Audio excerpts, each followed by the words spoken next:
Good evening, everyone, and welcome to Back to Ashes, now its own channel, and as well, happy 2023.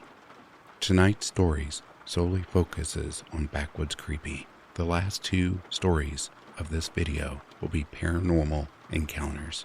Lay back, tuck in, get warm. Let's get started, shall we?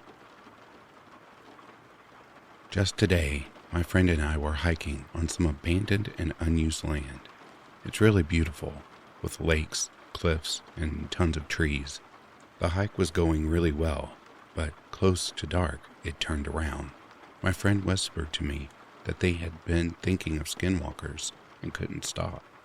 This got me thinking of the same, and we decided to head back to the car to eliminate any risk.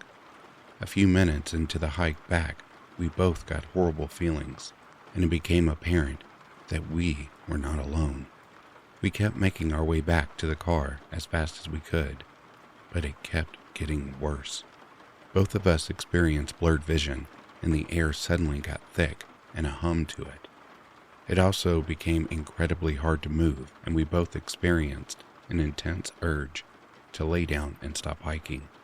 We came across an area we hadn't yet hiked through, but was adjacent to there we were, and there were so many deer prints in every direction, as if a deer had been rapidly pacing there, and human footprints on the other side of that scramble. There wasn't a clear starting point to the footprints, and no evidence of other hikers for miles.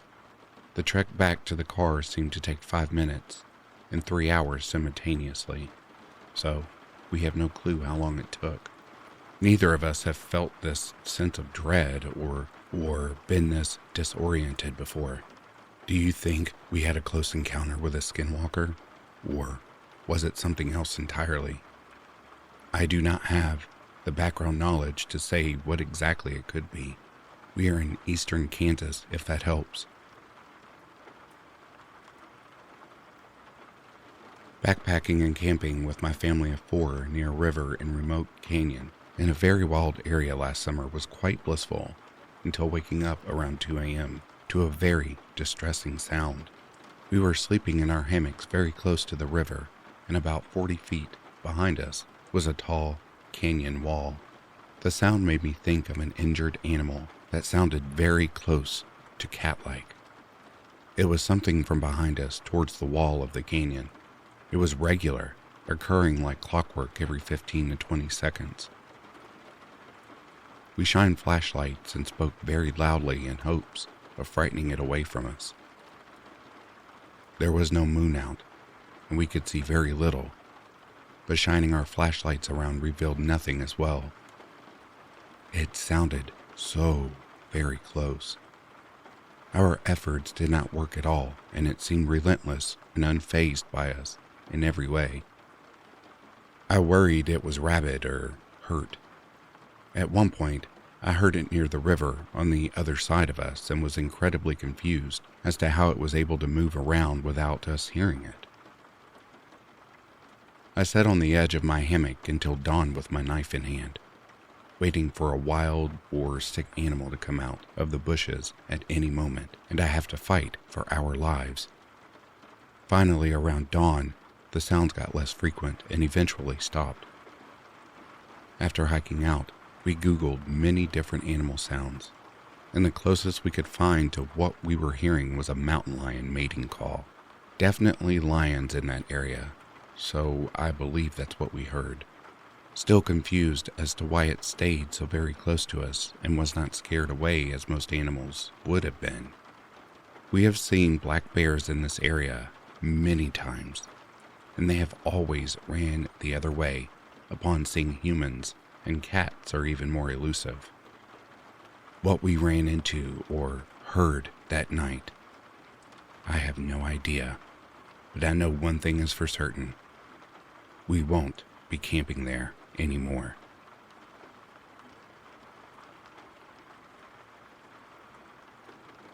This story is unfortunately true. I grew up in the Sierra Nevadas.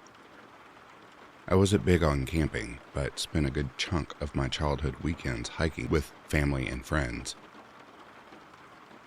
The summer that I was 16, about 10 years ago now, my cousin C had come back from her first year of college, and her boyfriend, Jay, was visiting. Jay wanted to go on a hike with lake views, and C and I knew just the one. It was one of our favorites. The three of us set off on this hike. The trail isn't the easiest to find, but it's really popular with locals because of the view and general lack of tourists. We saw a couple of other hikers, some with dogs. It is an in and out trail that takes about 2 to 3 hours to the top, 2 to 3 hours back down. There are some smaller trails that branch off. We make it to the top in good time and enjoy our lunches overlooking the lake. After about an hour, we hear a scream in the distance, specifically a mountain lion scream. If you've never heard a mountain lion scream, it's really unnerving.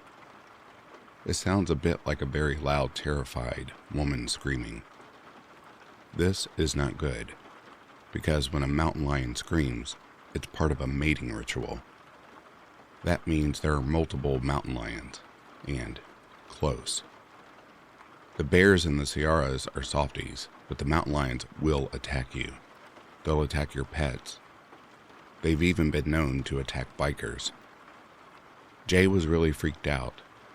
C and I were wary, but it wasn't the first time we had heard mountain lions. We had both seen them before. There was also an incident where, as kids, we laid out some expensive steak in my backyard in the hopes of luring a mountain lion to take pictures of it. It did not work, and my mother was unhappy about the steaks. C and I tell Jay that we need to pack it up and get back down the mountain. About 40 minutes into the hike back, Jay realized that he forgot his phone at the lookout in a rush to leave, of course. We decided that C and Jay would hike back up to retrieve his phone, and I would stay there, on the trail, to warn any other potential hikers that there are lions in the area. This is obviously not ideal for any of us, but seemed like the best choice at the time. I found a nice rock to sit on by the trail and was going through the pictures we took.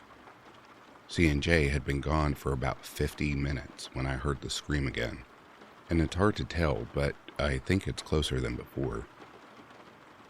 I start to freak out because being alone is not good if the lion is nearby. About 20 minutes after that, I hear the scream again, and there is now zero doubt that it's closer. Logically, I know the lions don't scream when hunting. They are quiet. If a lion was hunting me, I wouldn't know it. That knowledge did not make me less scared. A couple minutes after that, I hear it again, extremely close by. I'm looking around and trying to find the best place for me to stand, back covered, in case of the worst. Suddenly, I see something out of the corner of my eye. Standing still, 20 feet down the trail, a couple of feet off of it, is a man. He's completely naked. He's filthy, he's skinny, and he's just standing there looking at me. If you don't know where you're going, it's easy to get lost in the woods around there, and it doesn't take long, being alone, lacking food and water, in the wilderness, to make people a little disoriented, a little crazy. My immediate response is that this man is probably a lost hiker, and judging by how dirty he was, he'd been lost a long time. He needs help. I started walking towards him, asking if he's okay. I suddenly get this feeling of wrongness. I don't know how else to describe it, but the hair stood up on my neck. I stopped in my tracks, maybe 15 feet away now, and had the overwhelming urge to run. It seemed wrong. He looked wrong in a way I can't quite articulate. Instead of wanting to help, I'm now scared. I ask again if he's okay. He looks at me, then opens his mouth wide and screams. Not a normal scream. He screamed, so loudly. Worse, it sounded just like the mountain lion. It occurred to me that we were probably hearing him the whole time.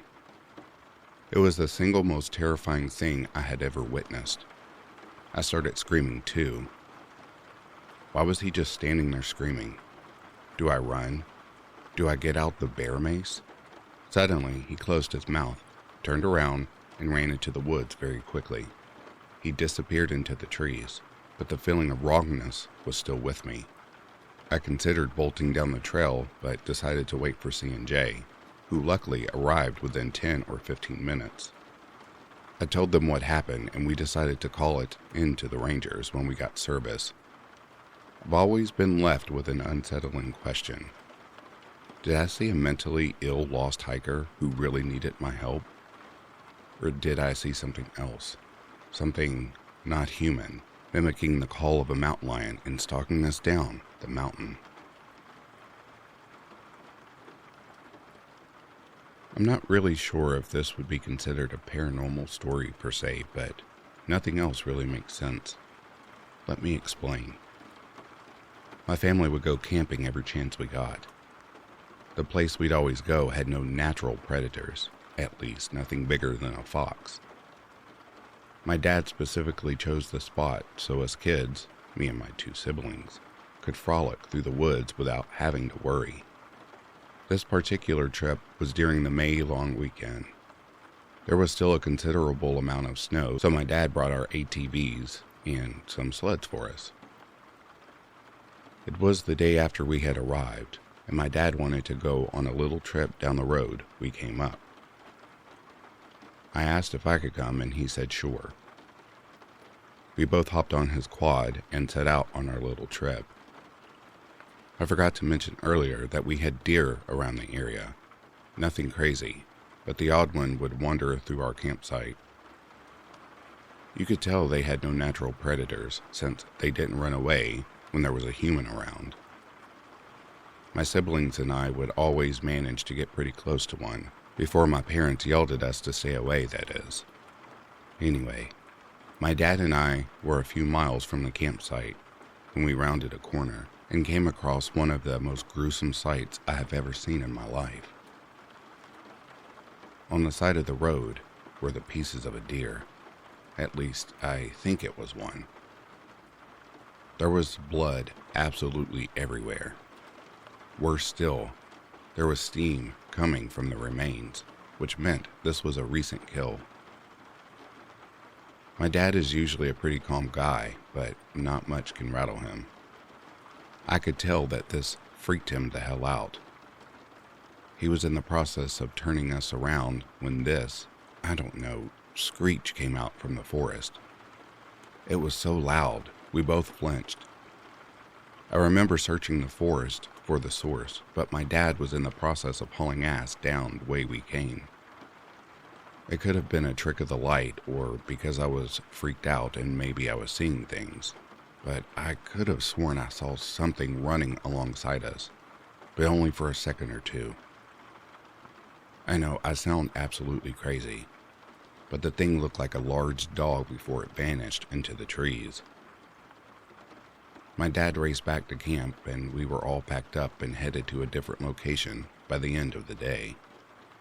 We never did go back to that campsite after this encounter. I did ask my dad about it a couple years ago.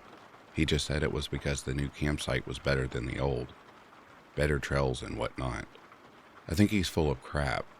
I think whatever we encountered that day scared the hell out of him. And I think that whatever I saw, he did too. But I, for one, am thankful we never went back. I'm not sure if I would be able to sleep at night after what I saw. It still haunts me to this day. In December of 2005, me and a few high school friends were back home from our respective universities. We were juniors at the time and started a tradition winter break of freshman year to visit random state parks or smaller towns and explore them, along with the occasional mischief that we would end up getting ourselves into. During these one-night trips, the 3 of us would all sleep in the back of my Tahoe on a large mattress pad. This kept us safe from the elements and set my paranoid mind at ease should we become subject to any foul play.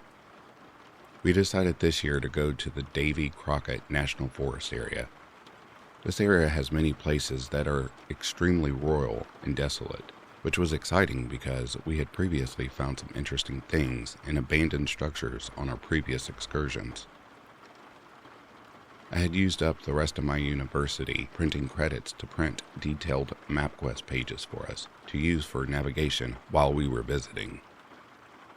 The drive was roughly 2 hours from our hometown, Conroe. We decided to start the trip off in Lufkin, just east of the National Forest, to eat dinner and get a few things from Walmart. After dinner, we decided to mess around and get into our shenanigans. A few hours later, we found ourselves in Crockett, Texas, about an hour west of Lufkin. We planned on staying in a campground about halfway between the two cities. We had a lot of flexibility when it came to time. We explored random roads and went in a few abandoned buildings before getting bored and wanting to go elsewhere. By this time, it was 12:30 a.m. At this point in the night, I needed an energy boost, so decided to stop at a gas station in Kennard, Texas, which was about 30 minutes east of Crockett. I go inside to buy a few snacks, energy drinks, and a few cans of Skull to give us some fuel for the rest of the night. With a nice buzz from the energy drink and Skull going, we decided to get a little more adventurous and venture down FM 357, south of Kennard. We came across a few Forest Service roads that ventured off into rural residential roads and other county roads. I pull off on the side of the road to check MapQuest and match the cross streets where we were at and give it to my other two friends to assist with navigation. After getting back onto the road, I notice that it is 1:30 a.m. and we all joke about how we were miraculously still awake. I decided to head down the next service road we came across.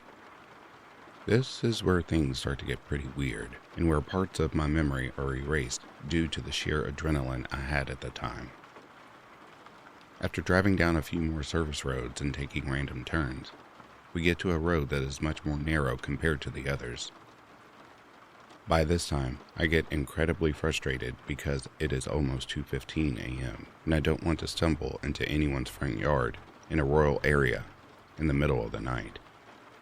I decided to slowly proceed down the road when suddenly I noticed a faint light in the distance. Great, I thought. Just great. I'm about to spook some random poor soul awake. About 30 seconds later, I can tell these are headlights and they suddenly disappeared. I thought someone may have turned up ahead, but I was very wrong. About 10 to 15 seconds later, I see what appeared to be a brand new black Chevy Suburban.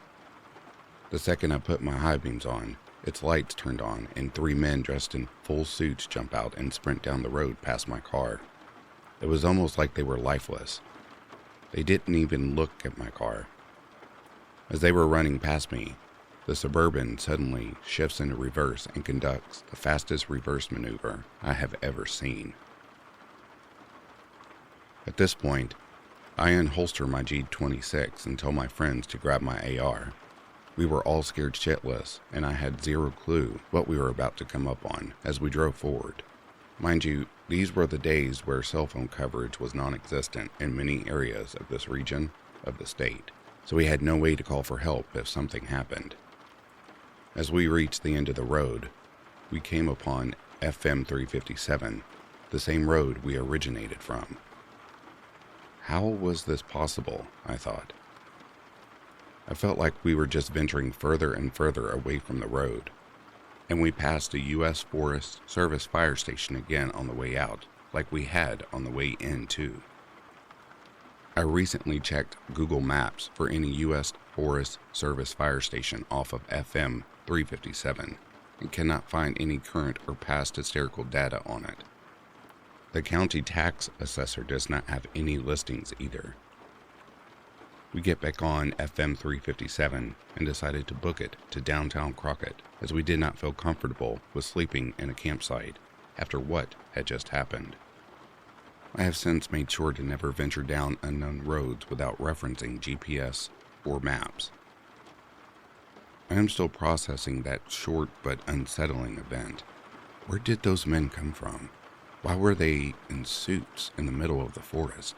Where did the black Suburban go that vanished into the night? Me and my friends still occasionally talk about this incident, and no one can seem to come up with a profound explanation. The thing that bothers me the most is I cannot find any evidence of this road we were on. Google Earth software doesn't even have a road or satellite imagery that lines up with what had happened, nor does it have evidence of a fire station, or any structure for that matter. My friend Samantha and I were so excited to take a road trip together to go hiking somewhere further from home. We'd been talking about it since we graduated college a few years back and finally found the time. Well, she always made the time. It was mainly me that had trouble balancing work with anything else. Looking back now, I wish I had spent more of this trip focusing on Sam, the scenery, and being present in the moment. I wish I had been a better friend. Sam was the most excited for our trip. The week before we left, she was texting me about restaurants in the area, stuff to do. She made a Spotify playlist with both of our favorites so we could listen to 7 hours worth of an eclectic mix of classic rock, pop, and black metal, and was marking trailheads we might enjoy on her Google Maps app. I felt bad for putting the trip off for so long. We got to catch up, explore, try cool food. We had a great trip up until our final hike. We're both in decent shape, and since we had the supplies and plenty of daylight, we decided we were going to try a longer, unpaved trail that went around this beautiful lake. It was the last hike of our trip, and we decided to take a more difficult and less crowded trail. Initially, it was a wonderful hike. The water was such a surreal shade of blue, and the pine trees and rolling hills were breathtaking. The air was thinner than we were used to, but so refreshing nonetheless. As we hiked around one bend, I almost ran into Sam's back. I had fallen behind, focusing on placing my feet in exactly the right location in the soft dirt so I didn't go sliding down 20 feet to the shore. Sam stood frozen, a deer in front of her blocking the trail. As I approached with my backpack jingling and breathing heavily, the deer stood for a moment more, tilting its head sideways at me before darting back into the pines. She looked back at me, her face tight. "Did you see that?" "The deer? Yeah, it was pretty magical." She gave a little laugh as she started up again so we could both move on to the section of the trail that had sturdier footing. "No, I mean, something was wrong with that deer. It was way too comfortable around me, and I don't know if you could see or hear it, but it was drooling and making these weird noises." We continued on in silence after that, as we focused on our footing and the scenery, stopping ever so slightly to take pictures. One time, when we were stopped, we heard rustling to our right, higher up on the hill. I got the bear spray out and held onto it. It seemed to be walking parallel to us, roughly matching our pace. It sounded big, too. Eventually, the hiking trail rose to meet the higher part of the hill, and I couldn't help but sigh in relief. I'd been so worried I'd roll on my ankle and tumble down the mountain, so it was good to have more room so I wasn't walking right on the edge. Back in college, I'd sprained my ankle badly, but couldn't afford to see a doctor. It healed a bit oddly, and since then my left ankle had been iffy. After a while, I needed to sit for a moment, walking uphill for an hour. In addition to the 6,500-foot elevation, I was struggling. Maybe I'm also a bit more out of shape than I had been willing to admit, too. Sam sat with me for a moment and then saw some wildflowers about 10 feet into the woods and left to go take a quick picture. With her gone, I felt a sudden chill. Something was watching me. "Sam?" I called out nervously as the rustling grew louder and I gripped my container of bear spray tightly. It stepped out of the woods and, it was just a deer. Or, more specifically, it was the deer. the same one that Sam and I had encountered. Now that she had pointed it out, I could see what she was saying. The deer had no issues approaching me. It was scrawny, walked slowly, like it had a bit too much to drink, and it was definitely drooling. I jumped up and waved my arms at it while screaming, "Go away!" I knew it was sick and the poor thing was confused and probably suffering, but it creeped me the hell out. It cocked its head and seemed to be studying me, looking me up and down. It approached me and made some sort of gasping sound. It was opening and closing its mouth in a way which deeply unsettled me for some reason. "Sam!" She came running toward me from the woods, and when I turned back, it had gone. "Are you okay? What happened?" "The creepy deer was back. I know it sounds silly, but I think it's been following us." I told her how it had been behaving. Do you think it's rabid?" "Poor baby," she said sympathetically. "Possibly, or I wonder if it has CWD. Either way, we should probably let the park rangers know just in case." We had decided we'd stick together, and after a few miles, she ended up ahead of me again. She tends to inch forward to get pictures, whereas I tend to walk past sites, then have regrets and double back to take pictures. I had walked back a bit and was sitting down, angling my phone weirdly to try and fit the scene in front of me in the frame, when I heard Sam's voice, but I couldn't make out what she was saying. "Hey, I'll be right there," I said, my voice raised slightly, assuming she was talking to me. Then she screamed, "Sam!" I stood up and tried to walk as quickly and carefully as possible. Her screaming changed from fear to agony, and it sounded like she was sobbing. I wasn't sure what happened, but I could tell she was scared and likely hurt. I suddenly realized I was still holding our only canister of bear spray. Against my better judgment, I started running as fast as I could, and for a while, I was making good time, but then my left foot landed on a patch of soft dirt at the edge of the trail. My ankle rolled, and I was falling. I don't remember hitting the ground, but I remember opening my eyes, flat on my back, about 15 below where I had been standing. It was also dark outside. We'd started hiking at least 6 or 7 hours before sunset. I tried to stand, but it was a struggle. I was confused, disoriented. Trying to get up was taking all of my energy and focus. I had a deep feeling of dread I couldn't explain. As I started slowly moving upwards on my hands and knees, I tried to recall what had happened leading up to my fall. Sam sounded hurt. She was screaming. I had run after her, and then I fell. Shit, Sam. I called her name, my voice hoarse, but no response. My phone was surprisingly only minorly damaged, but I had no reception. Luckily, since it had been buckled to me, I still had our backpack. I dug through it. We had first aid kits, but I figured I could patch myself up later. I didn't want to stay down here any longer than I had to. I found my knife and my headlamp. After about 20 minutes, I had slowly and painfully ascended back towards where I had fallen from. My hands were raw, and I could feel my right knee bleeding through my pants. I was trying to go slowly since I trusted my feet even less now, and dizziness was starting to creep in, but panic and fear drove me forward.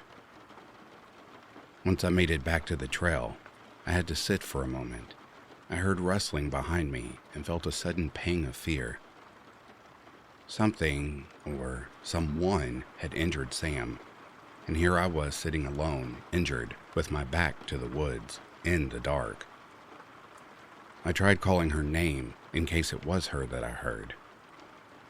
No response.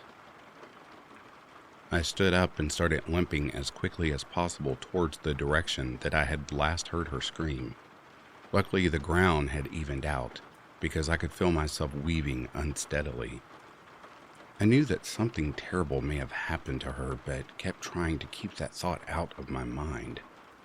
As my calls to her remained unanswered, and it became harder to imagine a scenario in which she was okay, I felt my throat tighten and tears rolled down my cheeks.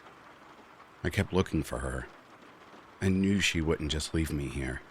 I think part of me knew then that she was gone. She would have been searching for me if she was okay, and even if she left to get help, I think they would have found me by then. Somehow, eventually I navigated my way to where I thought she had been lost. I was hoping maybe, if she was injured, she was okay and just out of it and confused like I was. My foot caught in the mud and I fell. Lights flashed behind my eyelids and I felt overcome with nausea. The light from my headlamp had greatly dimmed, as it was now coated in mud and grime. I heard movement behind me. As the smell hit me, I realized the mud was dirt mixed with blood. I could taste it, mixed with a gritty texture. Leaves covered me with what was likely blood stuck to my face, and I felt something soft and wet under my shoulder. The rustling behind me became discernible as footsteps. I felt around for my knife, my bear spray, but instead felt something hard, sticky. I was certain I had just found out what happened to Sam and had a good guess at what was going to happen next to me. I felt no urge to get up as the footsteps got closer. I knew I couldn't outrun it. I closed my eyes, trying to focus on something. Anything else, not knowing if I wanted to see what was coming for me. The footsteps stopped, and I could hear labored breathing coming from above me. I waited, and then, as no blows came, I opened my eyes. It was Sam. She stood over me, breathing heavily from her mouth. She was covered in blood. Her shirt and pants were torn, but she was alive. I let out a relieved sob and then could no longer hold back the tears. "Oh my God," I whispered as I slowly moved to sitting and then standing. "I thought I had lost you." I pulled her close to me into a hug. She stood motionless, her arms at her side. She stuck to me where her shirt was still a bit wet. Dried blood covered the neck of her shirt and her midsection. Her hands and, unsettlingly, her mouth were also smeared with blood. I could still hear her breathing heavily close to my ear. "What happened?" I asked as I released her. She stared at me, but didn't respond. I figured she was a bit traumatized. Frankly, I wasn't sure how she was up and standing at all after whatever had happened. She was a bit wobbly, but otherwise seemed to be able to walk. As we walked towards the car, she fell behind me, which made me nervous as I didn't want to let her out of my sight. She kept stopping, staring over her shoulder, while I tried to coax her forward. Eventually, after what felt like forever, we made it back. My ankle was killing me, but I had tried to move as fast as possible. Although the woods were eerily silent, I wanted to get out of there as fast as possible. When we got to her car, I was debating if we should drive ourselves to the hospital or call 911. I had this feeling of terror that I couldn't shake. I pictured us making it all the way here to the car and then something breaking the windows, attacking us. I decided we needed to leave now. "Do you have your keys? Do you think you can drive?" I asked. She had an old Jeep pickup and was very sensitive about other people driving her baby. Plus, I wasn't sure I could drive us with my ankle as it was. She said nothing. She cocked her head at me. "I know, we look like we've been mauled by a bear." I caught myself and winced, feeling suddenly insensitive. She clearly had been attacked by something or someone. When she said nothing, displayed no emotion or reaction. I cautiously continued, "But I have a bad feeling. I think we need to leave, like, right now. I'd rather call for help when we're back on the main road, or just drive straight to the hospital." She remained motionless, staring back into the woods, and I wonder if she lost her keys in whatever struggles she had been in. Luckily, I had her spare with me. I unlocked the doors and she continued to stand outside. I realized I would need to punish my ankle a bit more because she was far too out of it to drive. I slid in, but she remained motionless. "Sam, get in, please. Something is out here still. Please." She was licking her lips, staring back at me again. In the darkness, her blue eyes almost looked black. I leant back out of the seat and opened her door for her and had to guide her in. I buckled her in after she made no move to do so for herself. As we drove and headlights of passing cars illuminated the interior, I kept checking on her out of the corner of my eye. She was breathing in and out of her mouth and staring at me. I noticed now, in the better light, that she was drooling. "Hey, how are you doing?"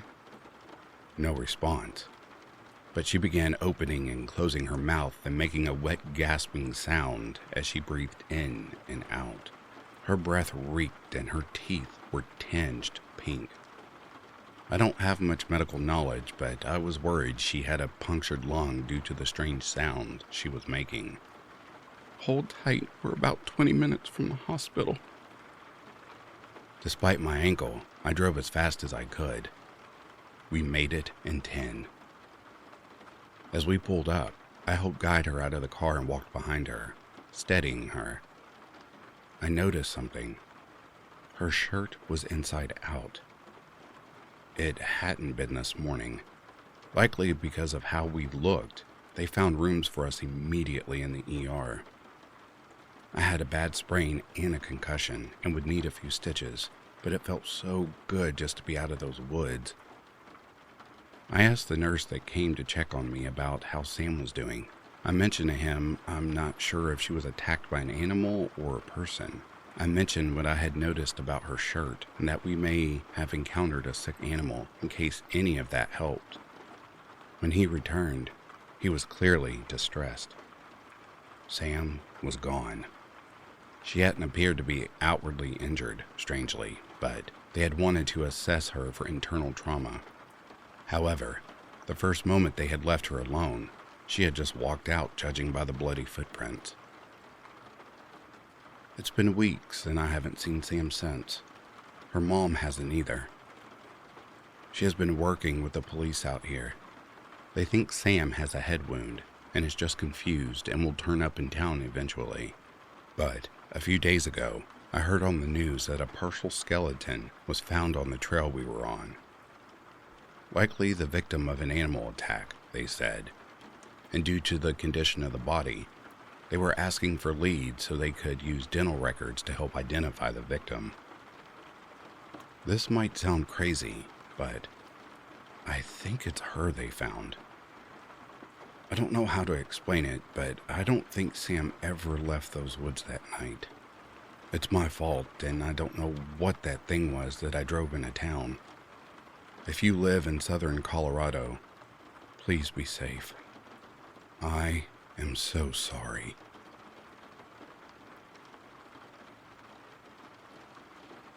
Two years ago, I went to go visit family up in northern Minnesota around Labor Day weekend.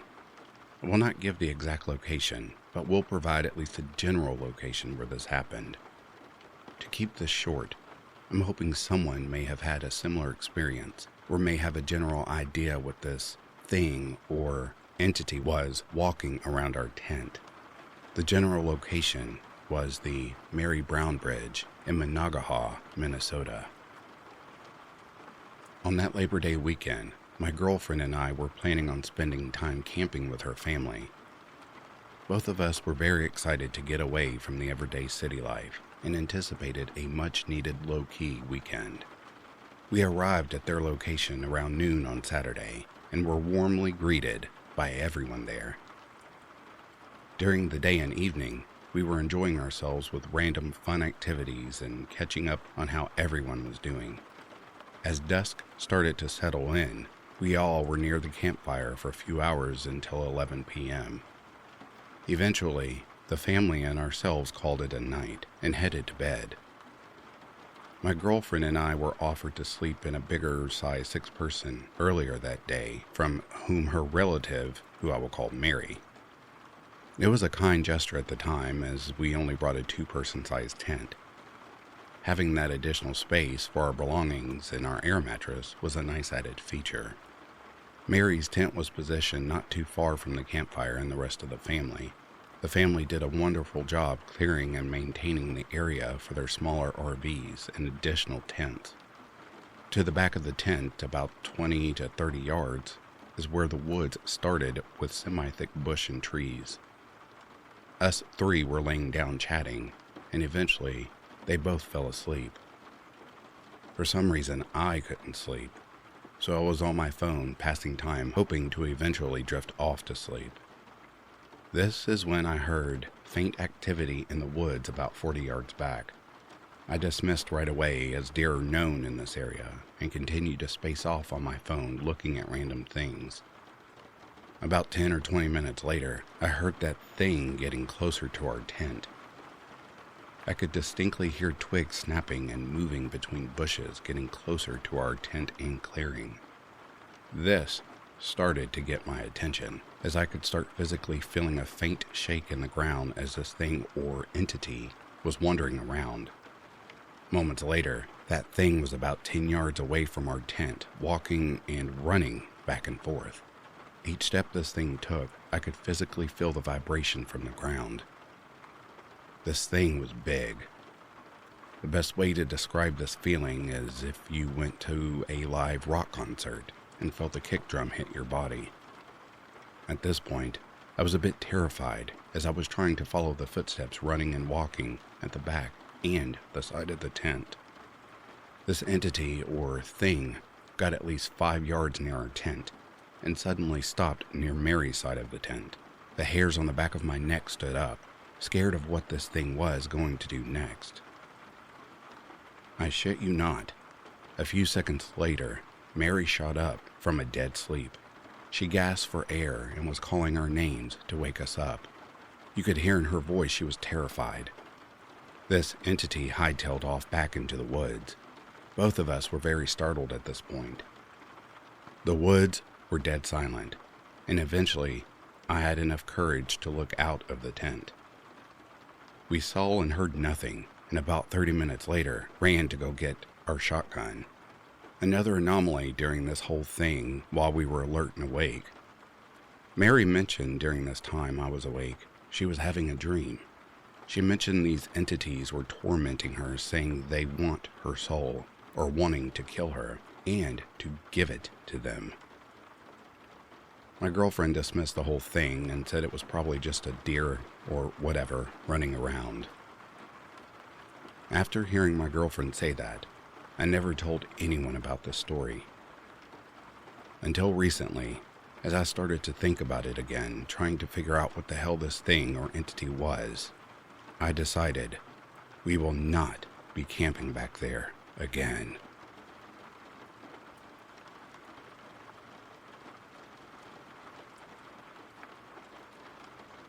At the time, I was a 20-year-old female, and I had just moved alone to a small town in upstate New York. I had grown up in another slightly larger town about 60 miles away, and just wanted a new start. I love camping, often go camping in the Adirondacks, but at that time, I hadn't yet met friends to go camping with, so I wasn't going to go into the real woods alone. Down the road from me, I had been walking and found an area where the power lines cut through a wooded section. The power lines were perpendicular to the road. It was near a house, but far enough to the right of the house where I thought people wouldn't mind if I walked up the trail that the power lines made. Not sure about other countries, but the US, they keep power lines clear in case maintenance is necessary. So I wander up there, noticing how it's actually pretty deep woods, and I can get far enough from the house that I saw on the road that they couldn't possibly think I'm trying to break in or anything. Bing, idea. I could go camping up here. It's secluded enough to give the real woods experience, but close enough to the road that I wouldn't be in real danger of wildlife or anything. Okay, sweet.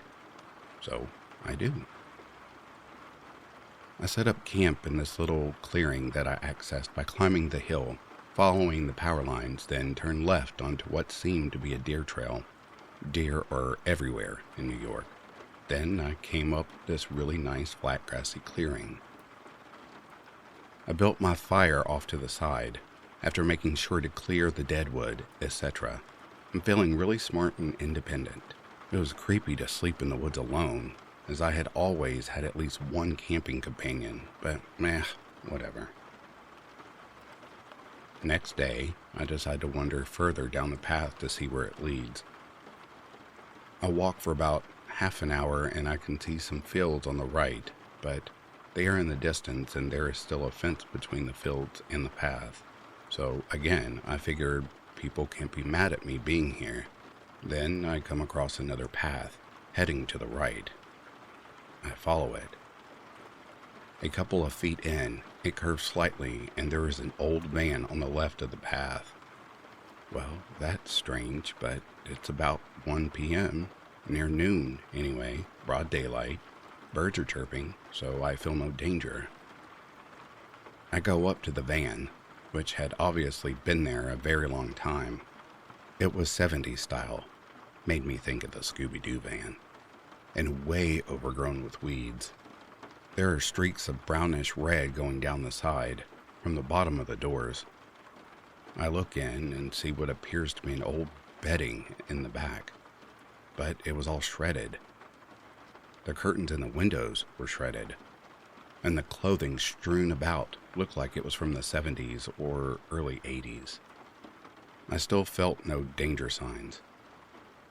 Snickering at the terrible fashions back in the day, I continue along the path for a short time, until I finish rounding the slight bend. I stop dead in my tracks. Finally, my reptile sense, or whatever you want to call it, wakes the hell up and starts screaming at me, full volume. Up ahead, there is a creepy-ass doll hanging from the trees, by its neck, with a rope, not just stuck in the trees. Just to the left of that, there is an old garage overgrown with weeds. To the right of it, though, there is this huge cage-like structure, easily big enough to hold a full-sized man. It seems to be made up of pipes and other long metal objects, just kind of welded together. Some were up and down, some were across, and the squares they made weren't big enough to fit my head through. Not that I tried. It had 4 sides and a ceiling. It had other creepy-ass dolls hanging from it. It also had reddish-brown stains running down the side, just like the van. Further behind it, there is a rundown house. Creeped out as all hell, I just turned trail and ran. I am not a runner. I am a chunky girl. I had smoked for 6 years at that point, and I do not run. But I ran that day. I don't even remember the run. I just remember coming upon my campsite, grabbing my tent in one swoop as I ran past. Luckily, I had put my things into the tent, ripping it out of the ground as I continued running. I left my cooler, my food behind. Never went back for it either. I dropped the tent stakes somewhere along the way, and I had to repair rips in my tent. I tore down the hill. I'm still surprised I didn't break my neck. Jumped in my car and sped home. I locked all my doors, then paced my house going, "What the hell? What the hell? What the hell?" for hours. It's been 11 years since that incident, and even typing it now makes my hands shake. I now live almost 1,400 miles away, but I still just made sure my doors were locked. Crazy thing is, it wasn't in deep woods. Maybe in the 70s it was, though. Who knows? As it stands now, though, there are people living within a short walk of this place. And no, I know you are going to ask. No, I didn't call the cops. I can't really articulate why. My best analysis, looking back, is that I didn't want that creep to find me. I should have, yes, you are right. I am hoping that it was just an old crime scene, not some sick creep who still keeps people in cages in the woods. So, to the crazy man or woman who built a human-sized cage in the woods and thinks hanging dolls is good feng shui, I hope I never see you again.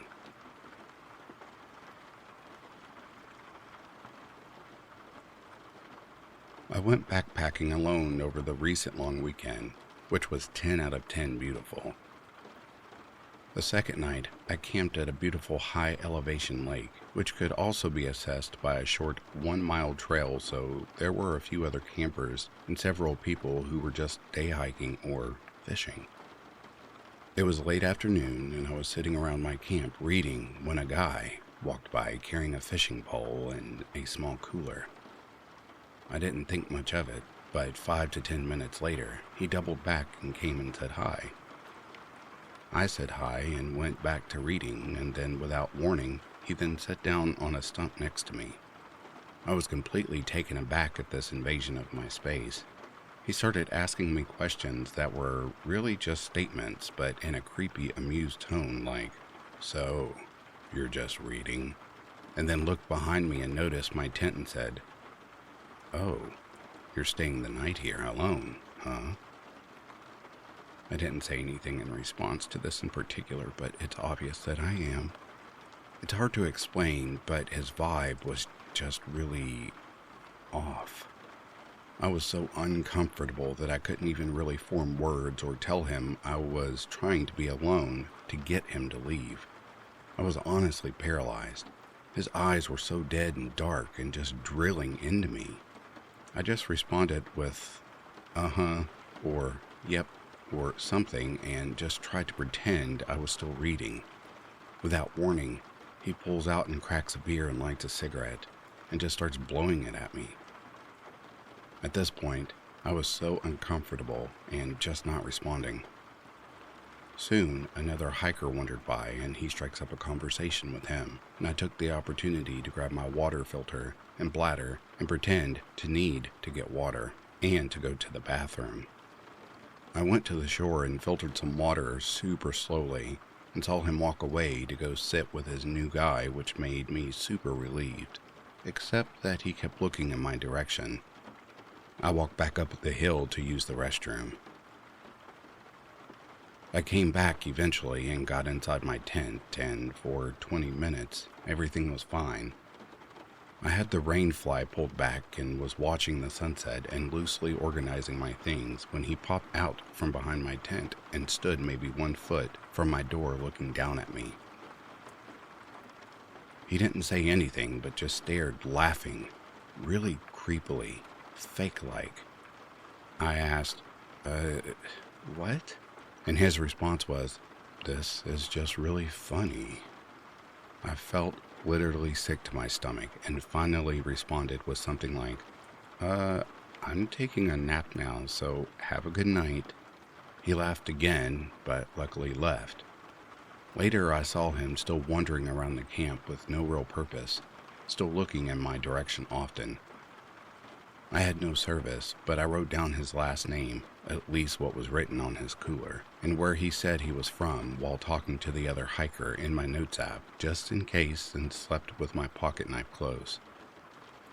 I debated leaving camp that night, but ended up staying and just leaving super early in the morning, in case he came back. Normally while backpacking, I think the worst thing that could happen is I might run into a bear or sprain my ankle. Maybe this seems not that bad as you're reading it, but this truly was the most unsettling experience I've ever had in the backcountry. I'm sure I'll be back out soon, but hopefully somewhere far away from that dude. My name is Allie. I'm an 18-year-old female, and this is my true experience. Here's a little background. I live in an 1880s farmhouse. I had issues with the home ever since I moved in, bad dreams before the move-in date even. Even my sister had dreams about the living room of the home being filled with red light and angels trying to keep her away from it after nightfall. Sometimes the property can be quite beautiful. Other times it shines a darker kind of light. For now, I'll ignore a majority of the experiences and speak about the woman I came here to talk about. I just can't get her out of my head. I see her cruel eyes every time I close mine. I only pray that it'll stop, and soon, too. It started with a dream. I guess it was more of a nightmare. I was standing in the kitchen next to my mother and a woman asking about the house. The woman seemed to know the energy was off. She seemed to be some sort of psychic medium. She started asking me questions about the home. Do you hear banging at night? Does it come in threes? Do you often feel watched from the woods? Do you sleep well at night? Do you wake up with scratches and bruises and have no explanation for how you receive them? The whole shebang. It was while she was asking me her questions when I started to feel the heaviness of the air. I felt as though I were being watched, so I turned to look into the library off the kitchen. The light for the library was off, but I could still see through the dark due to the dim glow of the hanging ceiling light in the kitchen, though I honestly wish I hadn't been able to. When I looked into the library, I saw a figure hanging from the ceiling upside down. She was standing with her arms out, as though she was formulating an upside-down cross with her body. She was mocking Jesus Christ. She dropped down from the ceiling and dragged her body across the floor before standing up in the doorway entrance from the library to the kitchen.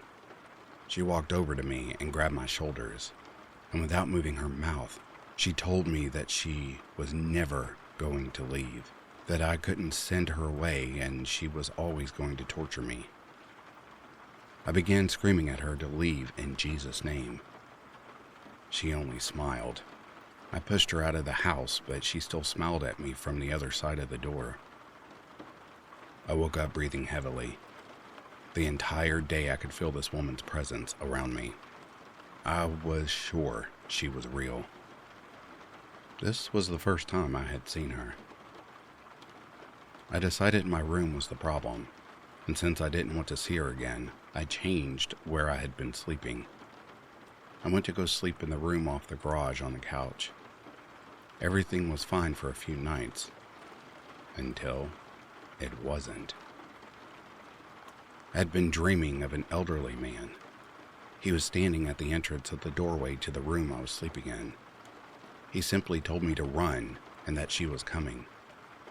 The look of fear on his face was one I'd never seen on anyone before. He was horrified. I asked him what he meant because the woman wasn't on my mind, but all he did was point. I looked over to see the same woman from a few nights ago before running towards me. Her black frizzy hair and solid black irises staring into my soul. As soon as she reached me, I felt a heavy weight on my chest, and I began to wake up and be in the real world, but I was unable to move my body. I tried to open my eyes, but I could only manage to open them for a second or two at a time, and every time I did, I saw the woman crawling around the couch. My eyes were closed for most of it, but I felt her get on top of me, and my eyes opened one last time to see her on top of my body, ready to bite me before I passed out.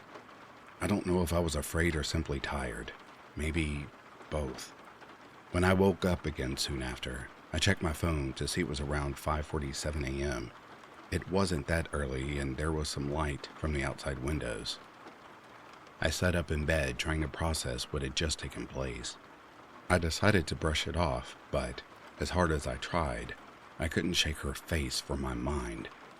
So I drew a picture of her. I'm not an artist by any means, but I needed it down on paper. This was the second time I saw her.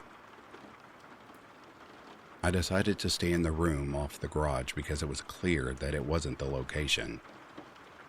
I didn't see her again for another few nights. Until I did. I was dreaming again. I sat up in bed because I felt her near me.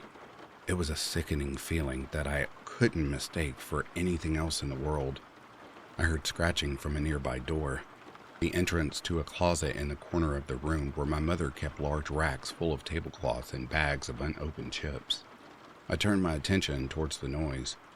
The door to that room is a difficult door to open. I often have to throw my entire body weight into the door to open it, but at this point it opened on its own. As the door slowly opened to nothing more than a crack, I could see half of the woman's face. Her blank, expressionless face stared at me from behind the door. I didn't move, nor did I make a sound. I was kept in place by my fear. She slowly exited the room and walked towards me. I jumped off the couch and backed away screaming at her. I told her she was not welcome and that she was to leave my house immediately. She never blinked. She only continued slowly moving closer to me, as if I hadn't been yelling at her at all. She only stopped to bend over and look me straight in the eyes, her face inches from mine. Then I woke up. I shot straight up and looked towards the door to the closet. It was still closed. This was the third and final time I saw her. 3. Yet another mockery of God and the Holy Trinity. I've never seen her again since that day, but sometimes I still feel her around me.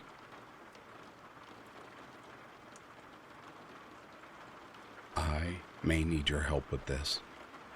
During 2019, I ran my own ride service. Think of Lyft or Uber. No, that's not a promotion. That's what I did. I did not work for either of those companies. I did this on my own independently as a means to get some extra money on the side. Now that I look back on it, it was totally more of a social experiment than anything. I had presented myself and my vehicle information to all of the local police departments, as with the state police of my area, so they knew who I was if I seemed suspicious driving around late at night in the different areas. They were on board with it, and so was I, and I began this short stint of a positive public service. That's where this begins. Aside from the occasional troublesome passenger, nothing out of the norm really happened.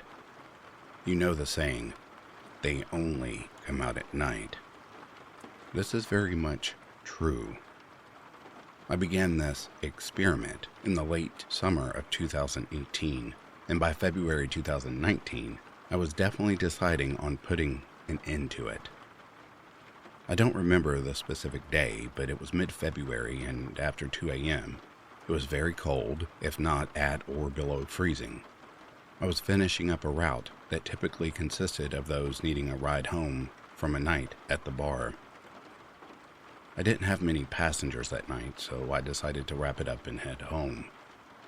I was leaving a neighboring town that's only about 2 miles from my own, sitting at a stoplight in an intersection when this sudden impulse to take an alternative way home came over me. A road that cut up over a hill through the woods and semi-circled back to the same highway, had I not gone that direction in the first place. I was tired, yet I debated with myself as to whether or not I should. I didn't have long until the light would turn green, and finally I said, screw it. I chose to take the road that went straight instead of the usual one to the left. Why not? I do like a good little adventure now and then. There is where I made my mistake, to a degree. I crossed the highway and went up the hill, and I hadn't driven very far until I was met by a pair of glowing, greenish yellow eyes. First thought, a deer. Normally I stop. I was no more than 30 feet from it when panic began to set in. It wasn't a deer. Whatever it was lying on its side, looking up the hill. It turned its head to look at me, and that's when I thought it to be a large dog instead of a deer. It was solid black in color, and then it proceeded to sit up on its haunches very much like how a person would. At that point, I truthfully believe it to be some species of ape or large monkey. Let's pause. Whatever this thing was, it was very difficult to determine its shape despite the fact that my high beams were shining directly on it. It wasn't that it was amorphous, it was to the fact that it was blacker than the black of night. When it sat up on its haunches, it continued to alter its focus from looking up the hill to looking down towards my car, back and forth, like I caught it by surprise. It then stood up on its 2 feet. When I got the best view of it, it was approximately 6 feet tall, built and shaped in every way a human man is. Head, neck, shoulders, arms, hands, torso, legs, and feet. It had no distinguishing features other than it looked like a living silhouette, or a person dressed in nothing but a solid one-piece black spandex bodysuit. I knew it couldn't be the latter, for what person would wear that in the freezing cold of mid-February? Never mind, don't answer that. There was no texture to its appearance. No hair, no horns, no fur, just the blacker-than-night, silhouette-like shape with the 2 glowing greenish-yellow eyes. It made no sound whatsoever, but looked as if it was deciding on what it wanted to do, since my sudden arrival to where it was. I saw this thing for a grand total of what I will guess to be between 1 and 2 minutes. It stood frozen in its stance before suddenly turning to the right, walking and stepping over a guardrail into the woods. My heart was racing. I was mortified. Despite this, I summoned the courage to drive to the very spot where it had been standing, 1 foot on the brake, the other on the gas. I rolled down my passenger side window to see if I could see it again, or hear it, or smell anything. Nothing. Not even the crack of a fallen branch or underbush. Needless to say, I didn't stay there very long. I punched up over the hill, covering all about an additional 100 feet, when I am met by a second set of reflective eyes. Another expletive, I'm sure. I'm trapped. Either this thing had circled around to being in front of me again, or there's more than one. I know I'm not going to be the next one taken to my death, dragged off somewhere in the woods, never to be seen again, so I give the gas pedal another punch. I'll either hit or run this thing over, or die trying. I came to a sudden stop in my realization that the second pair of reflective eyes is actually a person. A man roughly my age wearing glasses, toting a large laundry bag and basket. Quickly, I roll my passenger window down again and give the man a rather fast-paced explanation of who I am, what I do, and why he should enter my vehicle. "Sir, I don't mean to bother you. I offer rides for people who need them. The local police already know about me. This is not a trick or an attack. I'm not going to hurt you. But you are not safe right now. You need to get into my car immediately." Something to that effect, but spoken a lot faster than what you can probably read it. Without question, he nodded yes. I unlocked my doors, he loaded his laundry into the back seat, and we were off. After he was in my car, I proceeded to tell him what I had seen moments before. He lost the color in his face, but was on the complete level of understanding the situation. He went on to tell me that he had finished doing his laundry, though I don't know what laundromat closes that late, and that he was walking to his home that wasn't far from where we were. He asked me what I saw a second time, and after listening, he calmly offered that it could have been Bigfoot. I told him I don't know what it was or whatever it was. It was watching him, studying him. That's when it sank into both of us. Had I not listened to my impulse to take another way home, who knows what that thing may have done to him in the dark, wooded road. The rest of the ride was silent. I dropped him off at his house. He unloaded his laundry and thanked me. He offered me some money for the ride, but I declined it. I knew it wasn't right for me to take it, considering what had happened. We parted ways, and I returned to my own home very much confused as to what I had witnessed. Since then, people have told me I seen a shadow man, a figure, a demon, a skinwalker, a slender man, a rake, a crawler, or quite possibly an alien. More times than not, I still get the possible idea that I could have seen a Sasquatch, or juvenile Sasquatch. I don't know, but I will go on to include that if I personally believed it to be one, knowing full well what one is, with all of the descriptions that entail, I would state that I thought it was Bigfoot.